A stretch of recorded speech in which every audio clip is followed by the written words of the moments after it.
აი რასაც ფიქრობ ზუსტად ეგ მინდოდა მეთქვა რა.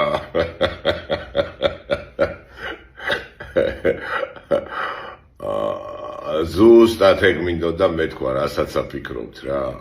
აი ახლა ხო იძახით მაგას ხო?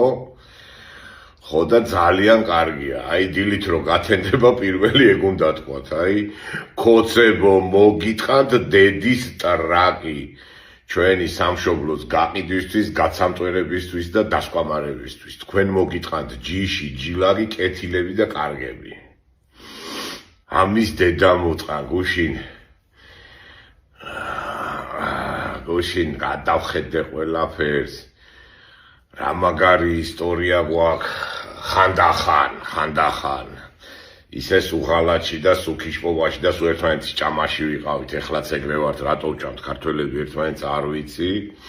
ეს ყველაფერი მართველისგან და მთავრობისგან მოდის და იმ ხალხისგან, ვისაც ევალება, რომ წესრიგი დაამყაროს და წესრიგის მაგივრად თავის ბანკის ანგარიშებს ალაგებს და დანარჩენი ფეხებზე ყიდიან.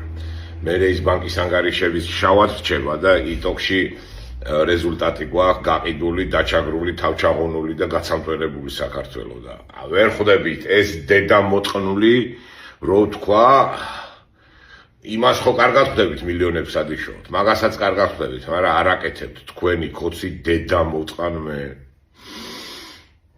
ამის დედავატირე რა ხალხი ყავდა, რა ხალხი ყავს. რა მიღწევები გვაქვს, რა კაი სიმღერები გვაქვს, თეატრები, ლექსები, წიგნები, სიმღერები ხო საერთოდ დადნები ქართულ სიმღერებს რომ მოусმენ. და რა დედა მოწყნული მთავრობა ყავს სულ ვეღარ ამოვისუნთქეთ რა. ხო და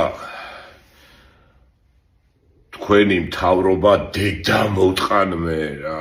თქვენი საშველი არც აყოფილა და არც იქნება. თქვენ მოგიტყანთ დედის ტრაკი, ქოცის ტრაკი და კეთილების ტრაკი რა. აღარ შეიძლება უკვე სხვანაირად ფიქრი და ლაპარაკი. ნუ რა გამევარდებინე, რა სიგინები ამ ხელაკაცი. ახალგაზრდები რა არ აგინებენ ქოცებს დედის ტრაკს, 1000-ობით გახდნენ უკვე. დიდი ქოცები გამოკოცდნენ უკვე. არა ეს მაინც ზის ნავში და ყლეობას ბაზრობს და პუტინს ამართლებს.